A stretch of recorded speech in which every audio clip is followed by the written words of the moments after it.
Welcome to Alchemy Uncensored, a podcast presented by Alchemy Search, a team of professional financial and tax recruiters. Our podcast is dedicated to providing valuable insights into the financial and tax sector of the UAE by discussing the challenges and opportunities faced by employers and job seekers. Alchemy Uncensored is the perfect podcast for those looking to gain a competitive edge in the finance, accounting and tax industry of the UAE. Stay informed on the latest job market trends, developments and conversations to stay ahead of the game. Tune into our podcast to be part of this insightful conversation. I'm Lewis Elsie and I'm a specialist accountancy and finance recruitment consultant at Alchemy Search. Today we have the pleasure of being joined by Naz Furkan. Naz is a chartered accountant by profession, currently serving as the CFO for Licena Group, a physical commodity trading business. Naz is also a certified Clifton Strengths coach. In today's episode, we'll be covering several topics from Naz's journey to Dubai, the commodity trading industry and why it's booming, mentoring the next generation of CFOs, and the Clifton Strengths Finder tool. Naz, welcome. How's it going? It's going very well, Lewis. Thank you very much for the invitation. Really grateful for that. No worries. How's your summer been last couple of months? Have you stayed in Dubai? Have you been travelling? I've actually travelled back to the UK, so it's been really great. I haven't sort of been able to take a proper break over the last couple of years where I was sort of being able to really switch off from work. So given the fact that it's a new role, so I had a pre-agreed vacation from Licena Group. So it was really great just to be away, be able to completely disconnect and then come back really recharged to make a big difference. Fair enough. And how long's the new role? How long have you been in that new role? Not too long, actually. About 8 weeks, 8 to 9 weeks now. I mean, if you basically just discount the vacation, so on the job, I've basically been around just 2 months. Yeah, and it's going well so far. Lots to learn. Oh, absolutely. It's been very challenging. So, it's a startup. Mm-hmm. So a startup atmosphere brings its own challenges. Mm-hmm. You really don't have the luxury of what you're basically used to in a already preset environment where an organization has been going for many years. You kind of you leverage the machinery that's already available. Mm-hmm. Here you've got to build everything from scratch. So there's a brilliant camaraderie between the founding team as well as the other team that have basically come on board to give this journey a real shape, a real life, a real form. So yeah, it's been very exciting, challenging, and we're really looking forward towards making a mark in the industry. Fair enough, sounds good. So obviously we'll come on to Licena Group shortly and a bit about the business and what they do. But it'd be interesting just to start, tell us a bit about how you made the move from the UK to Dubai. What did that journey look like? 'Cause I'm sure that would be interesting for our audience. It was very interesting for me, and I hope really the audience also enjoys listening to this story.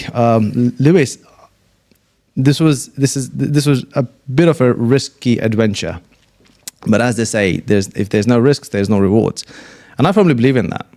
So in all honesty, I made the move to Dubai, packed up from London with my family, and we just basically set up ourselves in Dubai, gave ourselves a couple of months. I had saved up to sort of, see through a period of at least 3 to 4 months and test the waters, how it goes.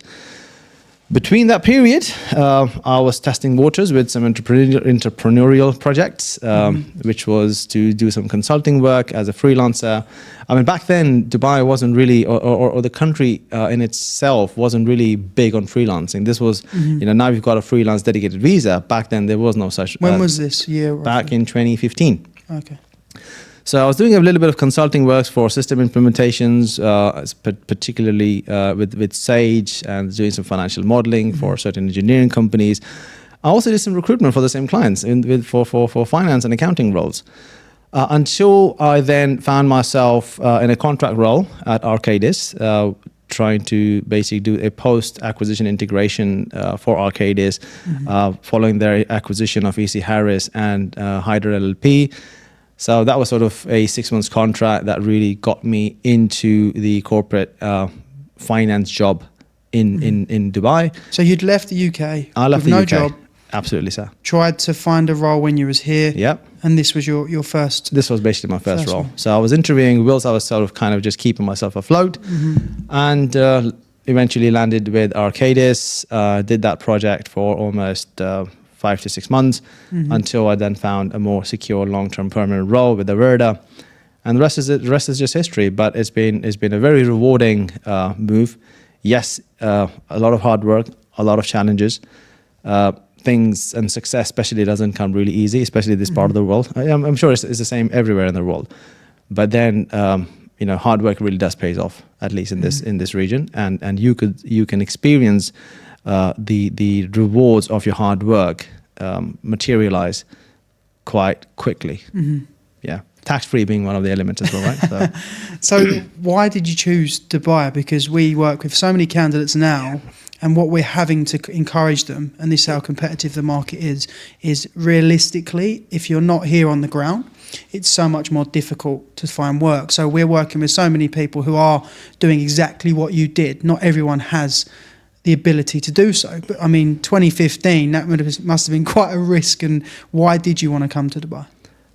Couple of things here at play.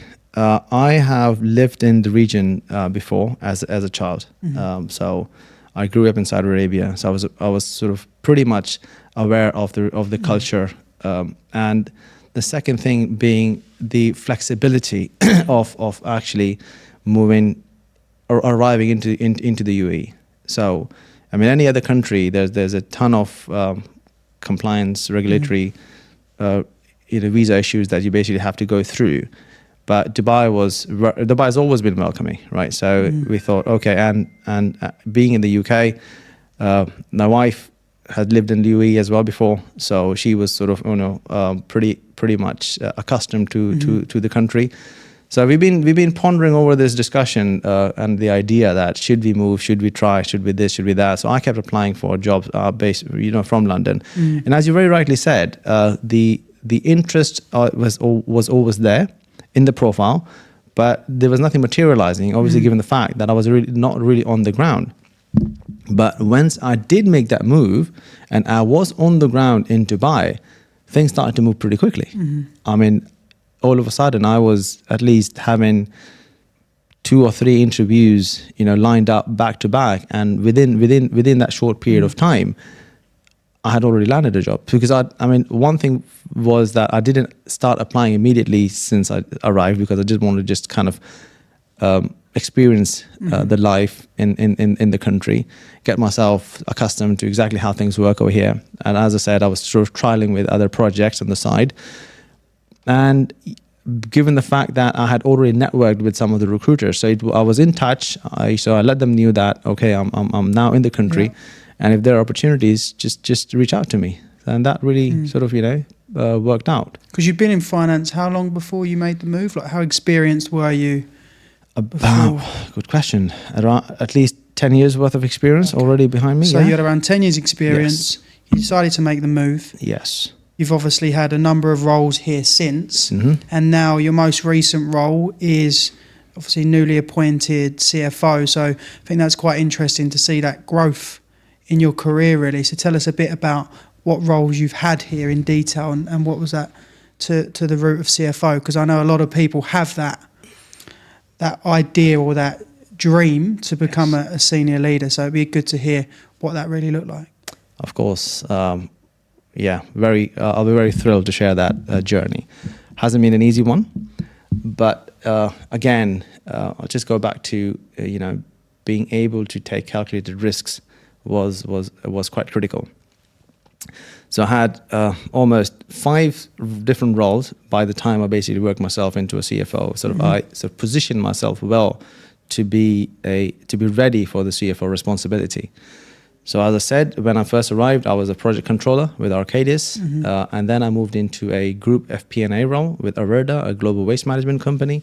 I stayed with them for almost 1 year, and then due to internal restructuring, etc., I was out in the market again, which was when I was picked up by Saudi Aramco on a joint venture with 2 other giants, Lamprel Energy as well as Hyundai, because this is where the whole Saudi 2030 vision had just been announced. There was a lot of noise around it, and they sort of launched a maritime yard project in a remote location called Ras Al Khair, which is where they're still sort of in the process of building one of the largest maritime yards to construct oil rigs as well as vessels for the energy industry of Saudi Arabia. So bring all of that expertise and industry in country. So that was a project that I then sort of moved on to on that joint venture. I moved to Tehran, so I was out in Saudi Arabia for almost 1 year. An amazing experience. Although the challenge was my family was still based out of Dubai, so I used to be traveling between Saudi Arabia as well as Dubai. So getting onto the plane 4 a.m. early morning every Saturday, every Saturday, and every Sunday morning, and then arriving into Saudi Arabia 7 a.m. ish, Dammam, and then an hour's worth of drive straight into the office. So I was literally doing that for on and off every week or every 2 weeks, and it sort of starts to have an impact on the life, with your family life, your professional life, your personal health as well.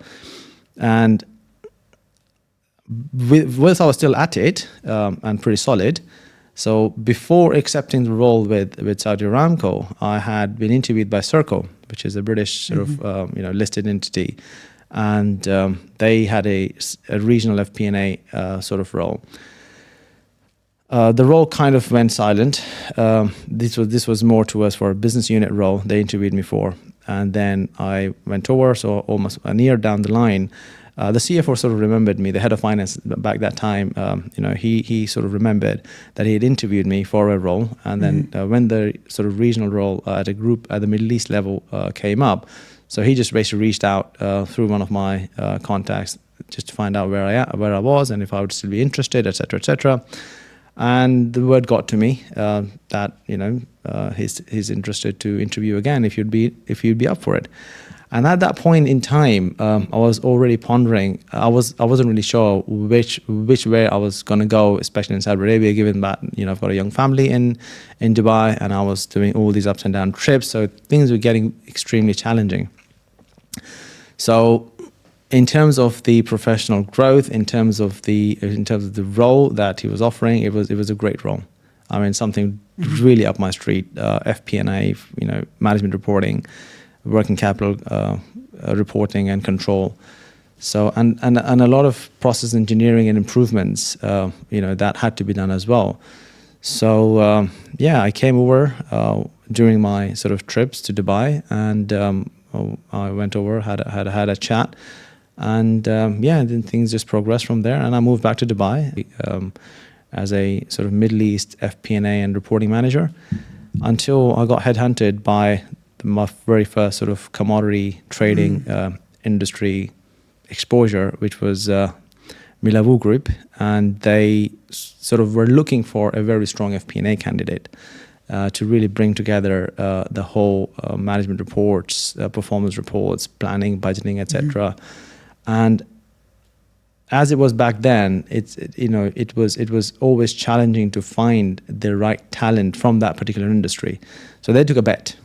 They took a bet that, all right, you haven't got the industry experience, but you're very strong in FP&A. Yeah. And the CFO back then, he said, well, I'm going to take a chance on you. Why don't you come on board? At that time, it was also then a startup, because this was a newly formed finance team. The CFO had just been appointed. 2 months down the line, he was sort of bringing on his own team. And that's how I sort of, got my first stint within this industry and space. And today here I am. So I spent almost 4 years. So as a head of FP&A, to a finance director, management reporting, and consolidation, to a group finance director. And then, so I was very lucky to be able to grow very quickly with the business, had the rights being in the right place, in the right time, and contributing, with loyalty and passion for the profession. So that was sort of seen and recognized, and So 2019, I think you said, Absolutely. was your first exposure to commodity trading. Absolutely. What is commodity trading? Because I think a lot of people hear the name, But I know when we discussed offline, actually the fundamentals of commodity trading, there's so much that I didn't know. My assumption was you just had people sat behind a desk with 10 screens just putting numbers into whatever the system is that they use. What is commodity trading? I'll try and explain this in the most layman language as possible. A lot of people do assume commodity trading is what you see on multiple screen. That's also commodity trading, but not physical. That's predominantly derivative or what we call it as paper trading, very much speculative. So this is where a lot of hedge funds and quant funds basically, trade and speculate on the volatility of the markets. What we do is different. We trade the actual physical commodity, right? We still rely on some of the sort of paper trading expertise as well, because we have to ensure that our risks are hedged and the risk management strategies and instruments are heavily sort of provided via the paper trading side of the commodity trading industry. In a nutshell, a commodity trading house basically bridges the gap between supply and demand.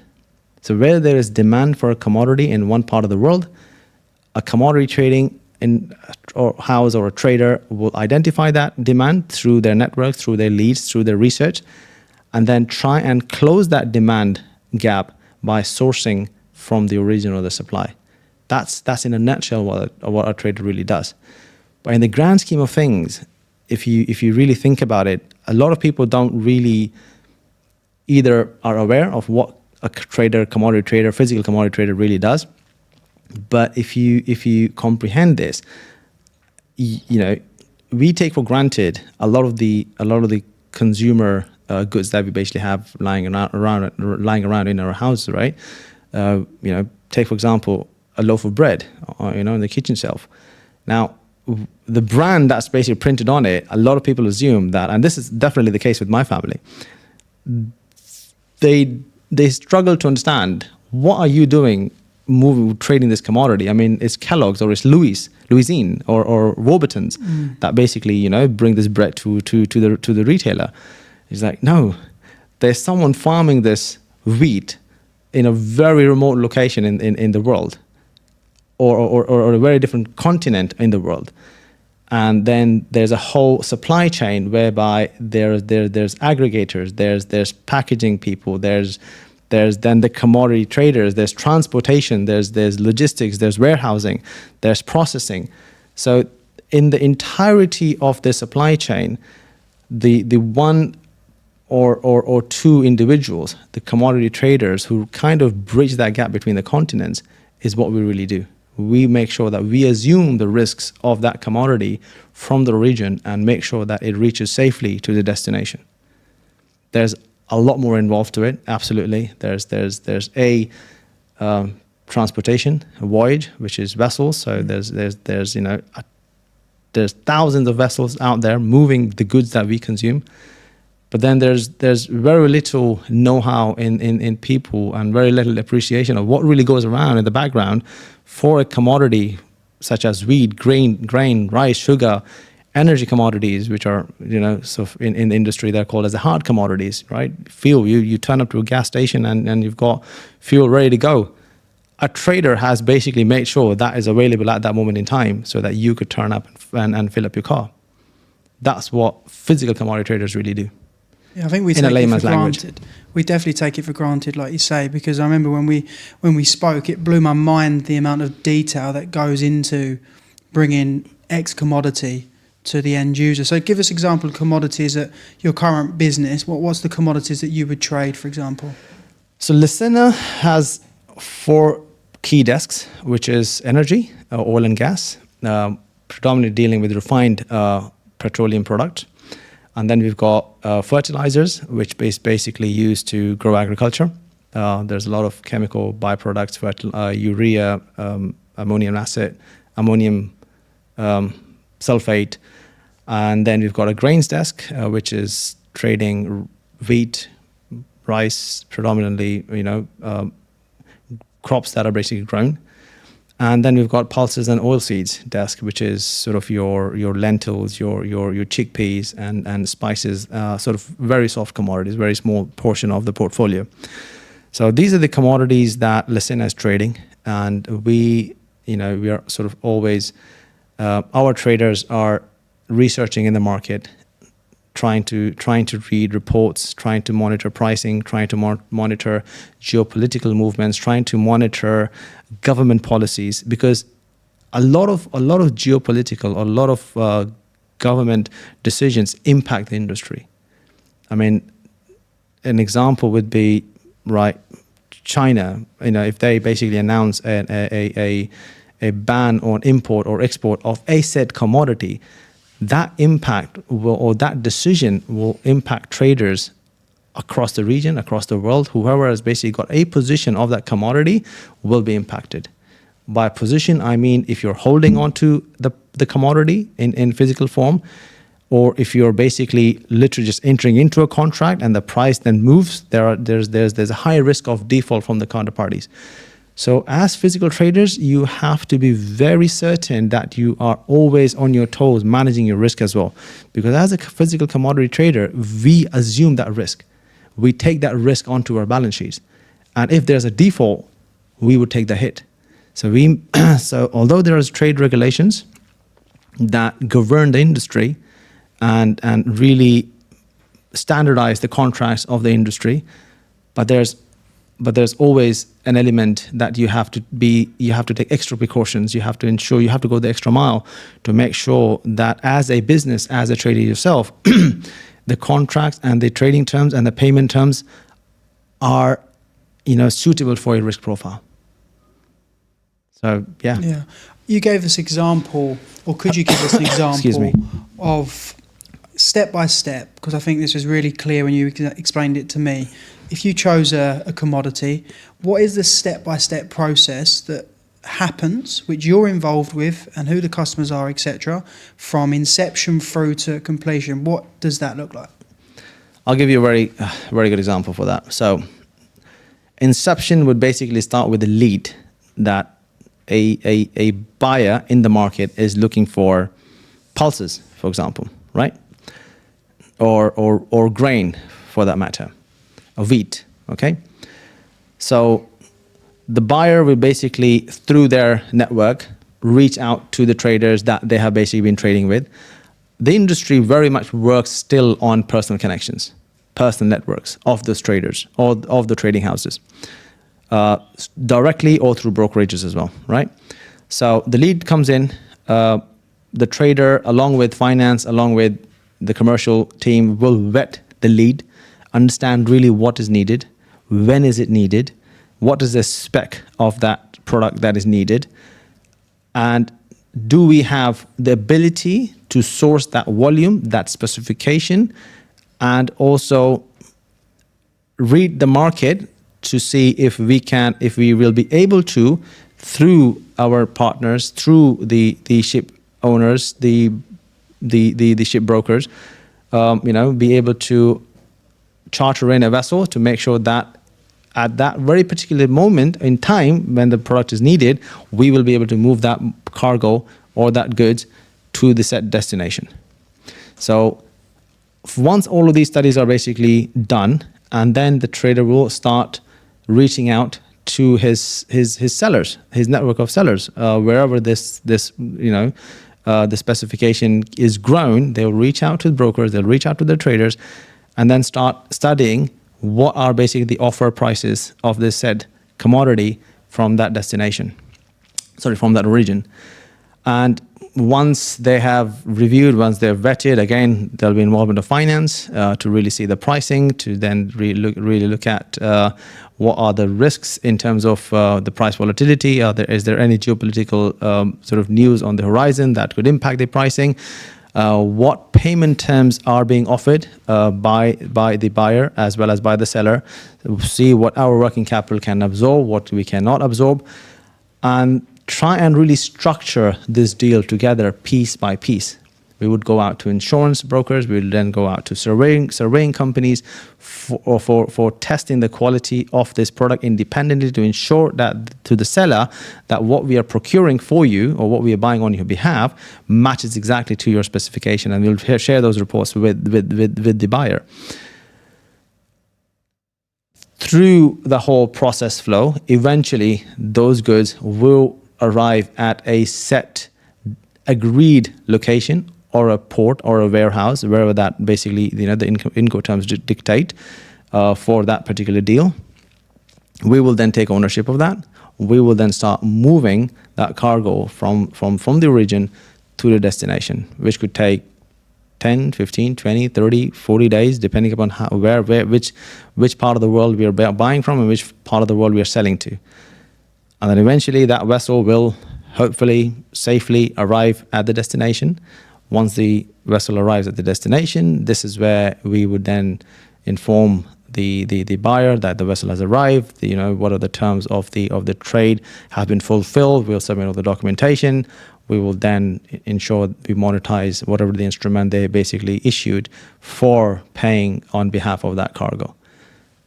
And this basically goes on day in and day out. And a lot of the times, you could still be involved in the whole cycle of vetting a deal, and then just realize that if either we can't find the specification, or if we can't find, the payment terms are not sort of workable with us, or it's just the markets are too volatile. So there will be moments where we'll basically take an informed decision not to enter into a trade. But this is where the industry knowledge, the commercial acumen, the business partnering with the wider teams of the organization really come to play to ensure that a trade is either successfully executed or it's not. So that's how the whole chain of events will basically be triggered every time there's a lead. Yeah, so there's so much that goes into transporting 100%. those goods. Even the vessel, like you said, I didn't realise as a physical commodity trading business, as soon as you get hold of the product, it's your responsibility to make sure that arrives at the right destination. So that whole period of the vessel, etc., is all your responsibility. Yes, and at times there could be congestion around ports. So this is also a matter of, an element that you have to be careful of.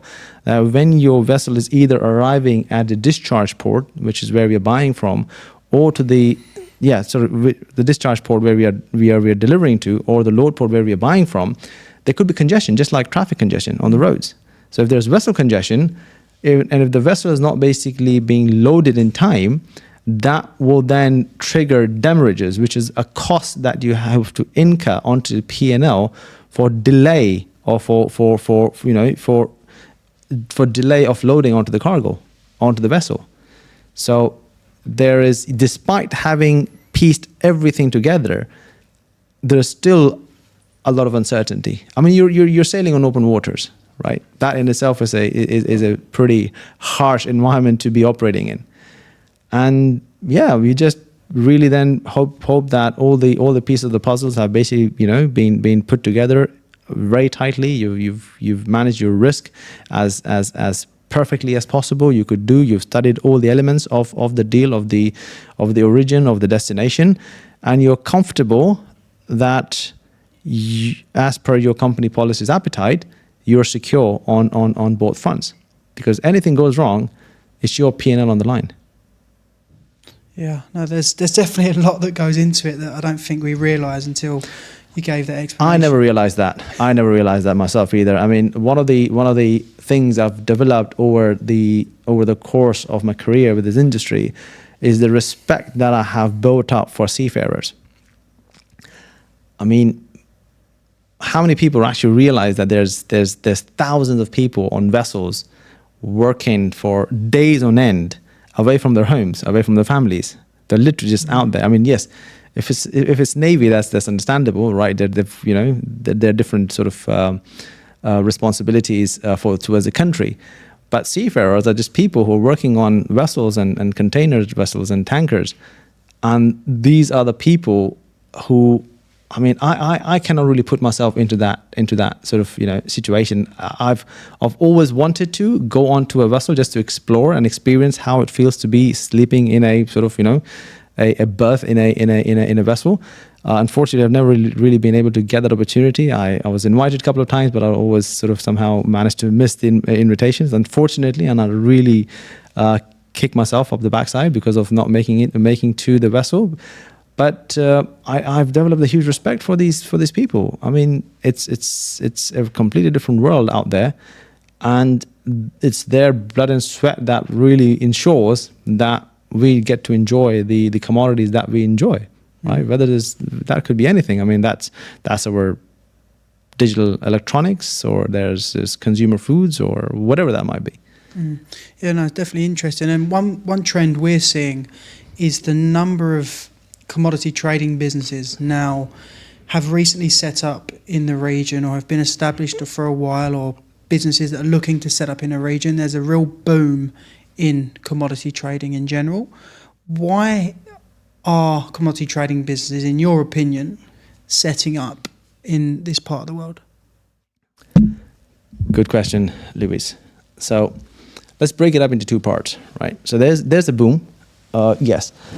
The boom is, I mean, if you look at the post-COVID era, right, there's been generally a boom in all major economies of the world.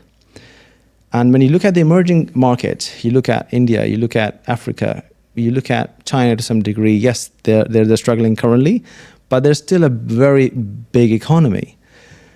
And with growing economies comes the demand for commodities. It kind of just goes hand in hand. So the more people that come out of the poverty line and into a sort of, you know, enter into the working class population, their appetite for food, their appetite for energy, their appetite for everything grows. And with that grows the demand for commodities. So governments have to make sure, businesses have to make sure that they are well stocked, they are buying at the right price, they are, you know, making sure that they have a seamless supply of these commodities. So that sort of explains why there's a boom, right? And I hope that boom really sort of continues, because there's a lot of talk about the doom and gloom and the impending recession that is just going to hit any time since last year. But fingers crossed, we haven't really experienced that till date. So, which is a good thing. Especially in this region, you know, we've been doing very well. So that sort of explains why there's a boom, and the commodity trading houses. I mean, if obviously, I'm not sure if you would follow, but there's the big four of the commodity trading industry as well, right? And if you look at their profits for 2022, record profits. I mean, absolutely smashed all their forecasts for 2022. So there's an explanation behind it. So the post-COVID era, as soon as the markets have basically started to open up, there's been a lot happening. Everyone who's basically been in a lockdown really wanted to go out and make an impact in their businesses, in their lives, in their organizations, etc., right? On the other hand side, Dubai, you know, as a hub, was the only country open for business since 2020. Q3 2020, everything was back in business, right? There was a whole sort of roadshow of Dubai is open for business back in September, October 2020, which basically has placed the country really well and has built up a reputation that we mean business. And for commodity traders, predominantly because of a lot of geopolitical reasons, the traditional trading routes are changing. The appetite for commodities is basically moving from one part of the world to the other part of the world. So it makes sense to be where the most action really is. And apart from that, there is a lot of infrastructure that has been built to support particularly the commodity trading industry. Banks, for example, there's free zones, Dubai Commodities, DMCC, Dubai Commodities, can't remember the full form, although I basically worked there. So DMCC stands for Dubai Multi-Commodity Center or something. Yeah, I think so. I've got that right. So there's that support and an open invitation to basically come and explore what the country has to offer. In my personal opinion, there is still a lot more to do. I mean, what I would eventually like to see is a Middle East Trade Development Bank, or a UAE or a Dubai Trade Development Bank, which caters predominantly to the commodity trading houses which are set up in the country, because then that will really fast track our growth and fast track our sort of growth trajectory to really compete with the Genevas and the Londons of the world, whereby commodity trading has historically been rooted very firmly. So yes, there is a move towards Dubai. Another thing that, as I said earlier on, the industry is very, very driven by people connection. So you want to be where your counterparties are, right? So you want to basically be able to talk to your customers, talk to your suppliers. And if your counterparties are setting up shop in Dubai, it only makes sense to basically follow them so that you're close to your network. And that's the trend that's currently being experienced in the industry, not only from the physical side, but also on the paper trading side as well. So there's a lot of hedge funds, a lot of quant funds that are basically making a move out of London, out of Switzerland, into the IFC. I mean, you see it all the time in the news that, there's a lot of VCs that are basically moving into Dubai. So there's liquidity in the market, there's liquidity in the region, and the wider emerging markets region is within reach. Within a couple of hours, you could basically be anywhere where you basically want to strike a deal. Yeah, no, it definitely makes sense. And you can only imagine that's going to continue based on, like you alluded to, the number of companies setting up here. We're working with businesses in DIFC, but also in Abu Dhabi as well, hedge funds, etc. So yeah, we can only imagine that growth is going to continue. How does the funding work with a commodities trading business? Because like you alluded to earlier, there's a lot of capital required. Mm-hmm. So where do you get the funding from? What does that look like? Well, historically, I mean, as I just alluded earlier on, right? So what I'd really like to see is a trade development bank, which would then ease a lot of the pain that we currently have to go through high street banks. So the financing predominantly has always got to come from the trade finance facility from the banks, but then there are funds that specialize within the commodity trading industry as well. So there are, and this is also again not within the region. This is again, we are sort of reaching out to Europe, who has that maturity and who has that understanding on how trade really operates. They have understanding of commodities, so they will then finance deal by deal basis or on a rolling basis certain commodities, certain desks from certain regions.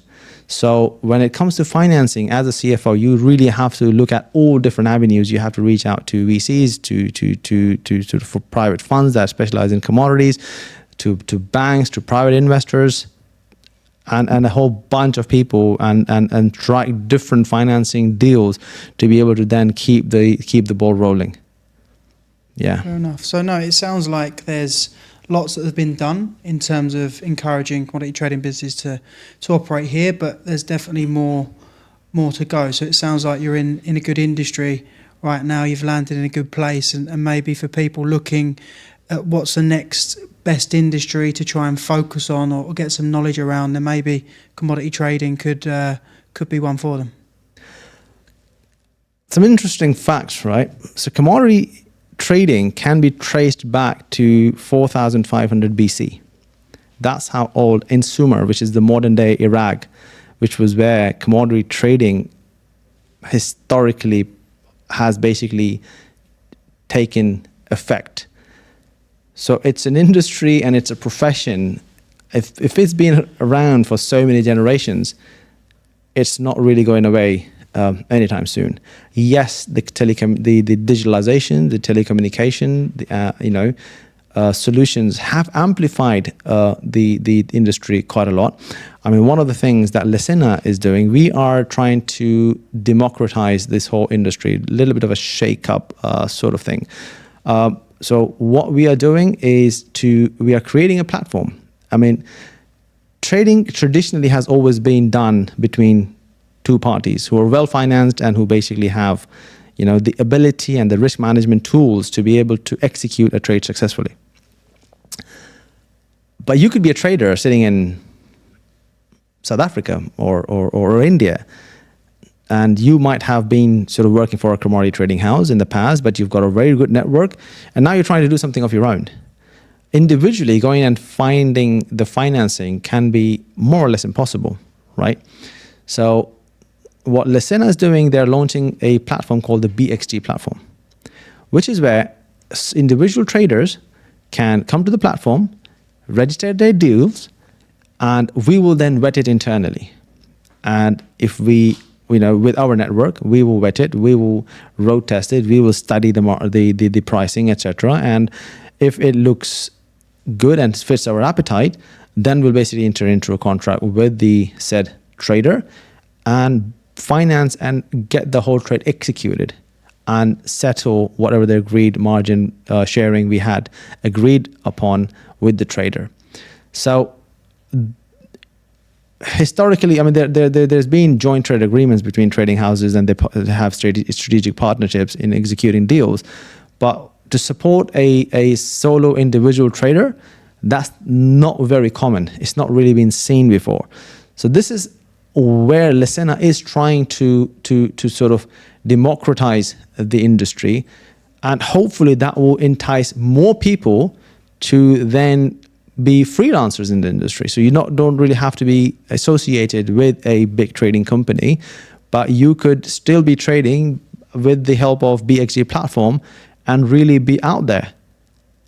Licena still trades, Licena still registers a P&L, and it kind of works both ways. So yes, absolutely. I mean, if someone's really got the right business acumen and people skills, which are very, very, very critical, good negotiating skills, then I think, yes, they should certainly give it a try on the physical trading industry. Or if not, if they have some really strong research, skills, then they could try their skills within the derivative trading industry.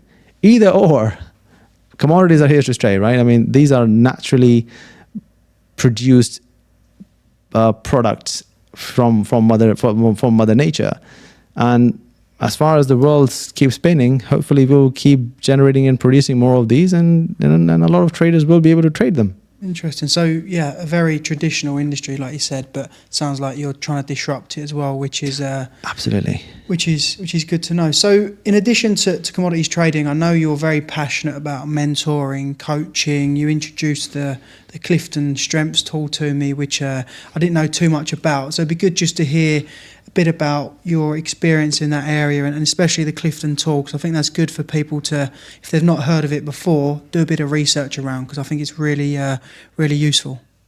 Absolutely. I remember our conversation at the BBG breakfast around the whole Clifton Strengths. And I think you actually went out and did the whole assessment as well, right? We never discussed the results. No, I'd really like to understand what your top 5 talents are, Lewis. We'll have to have a conversation around that. We've not been able to sort of pin down a time for that. So I'm a very firm believer in mentorship and coaching. I mean, when you say coaching, a lot of the times you come across the term executive coaching, which is sort of being really targeted towards the executives of organizations. But what I really believe is coaching should be available to everybody. Mentors should be available to young professionals from the very start. I mean, you do not get the Ronaldos or the Messis or the Verstappens and Woods of the world just by, harnessing their skills, going all solo and individually. There's been teams of coaches. There you have a head coach, you have a senior coach, you have a junior coach, you have a physio coach, you have a techniques coach, like a team of a dozen coaches focusing on a single individual. Professionals are no different. Yes, we execute our sport behind the screen, but yet I see professionals as sportsmen as well. Right? I mean, why are we any different? And if if people have the edge and if they really believe in themselves, there should be a platform to then a platform that they could look at and gain coaching for themselves. I know, executive coaching doesn't come cheap, but this is where I think the young professionals of the world are not really enjoying the benefit of having a lot of executives out there who could add so much value and really, to a large degree, change people's lives and quality of lives, right? So this is what I personally believe. This is my views towards coaching, because when I discovered executive coaching, I was really blown away. I've always wondered, what does it really do? And then when I discovered it myself, I had myself an executive coach, and I experienced what it could really bring to the table. I've just literally been digging into that whole field until I became a certified Clifton Strengths coach myself. Now, Clifton Strengths from Gallup is a different set of tools, which really focuses on the natural talents of individuals. You took the assessment yourself. There's a set of questions that you have to answer within a set number of seconds to really get that, the reaction from your time. So you're not really thinking, you're not really comprehending that, you're just answering it from what that first reaction is to that question. So it really tries and get the real truth out of the person, out of the individual. And with the help of a coach, you then invest the time and the energy to be able to deliberately lean in and deploy those talents, build them into strengths, and increase your self-awareness, increase your self-empowerment in your belief in your strengths, and be able to enjoy a much fulfilling career or a much fulfilling life. Because if you think about it in this way, that you now are equipped with tools that you could deploy to execute a task or execute or stop a thought, you are so much in control. You appreciate a completely different side of you, which is not really procrastinating or just dwelling into self-sabotaging thoughts, right? So it really gives you that set of extra tools to amplify and to live a much more satisfying life. I think give you that self-awareness of, I think we know roughly, if we look internally, what we're good at and what we're not. When I did the Strengths Finder, it reaffirmed what I knew in some areas. Yeah. But there was others when I took the test, I was like, I didn't expect that answer. So once you've done the test, where do you go from there? Like, how do I make sure I now know what my 5 strengths are, right, or the 10 strengths? I think it gives you, there's some weaknesses. Do I work on them? Do I ignore them? Do I focus on the strengths? Like, how do you actually apply it? Traditionally, when I first entered into the professional world, trainings have always been around weaknesses. So during your annual appraisal, you would basically be given that, Naz, these are basically your weaknesses, and you're going to pay for this course, and you're going to go to this place or to this website, etc., etc. And you're going to sort of do this course to overcome your weakness. Now think about it, if that conversation that would have been led in such a way where someone would have said, Naz, we know what your weaknesses are, but we know what your key strengths are. Let's invest in those so you become even more sharper on your strengths rather than exerting energy on your weaknesses. So you become even better at what you contribute. So as a step one, once you've done the talent or the Strengths Finder, you then reach out to a certified coach who could basically then go through each of those talents with you and then help you really understand how you can invest and turn them into strengths. So this is how the journey really goes from identifying to then accepting and then applying, and the whole self-awareness journey basically kind of goes step by step from that, step one, which you've just mentioned, to basically take that assessment in the first place.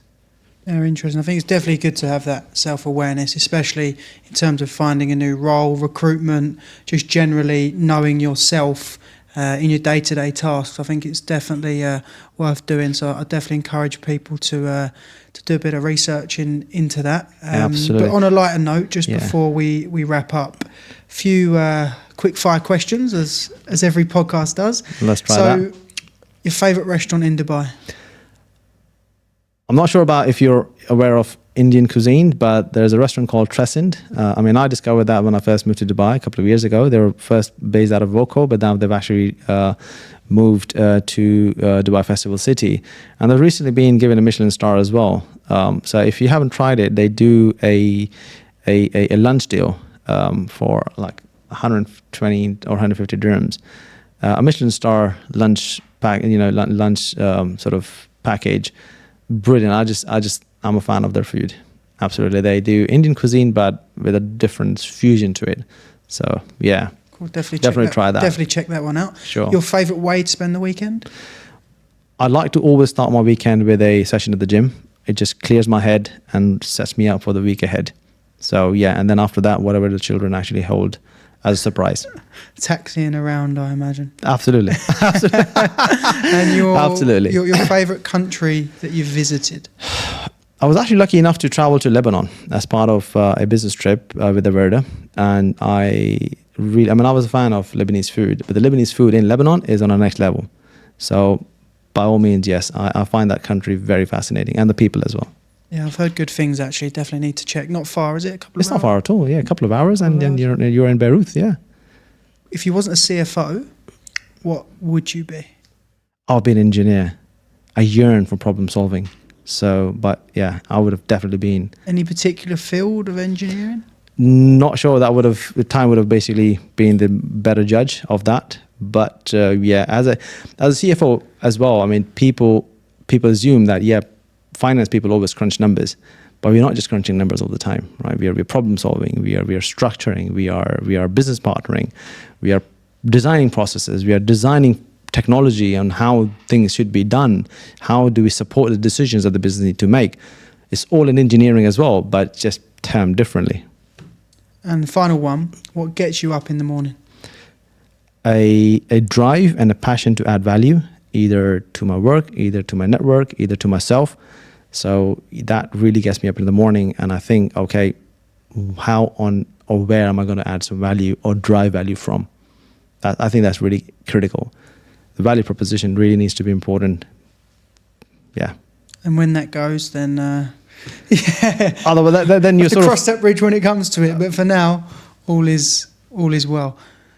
I would say so. Lewis. I would say so. So I just want to thank you for taking the time. It's been really interesting. The commodities trading world, I mean, that fascinates me. And I think for the audience and listeners, definitely a market and industry in Dubai which is booming. So definitely worth doing a bit of research into that. We've got a little gift for you, Alchemy branded gift, lots of food and treats. Your kids are probably going to love that. Thank you so much, Lewis. Thanks for coming. Very grateful for that. Thank you so much, Lewis. We hope this podcast has provided you with some useful tips and advice. See you on our next episode.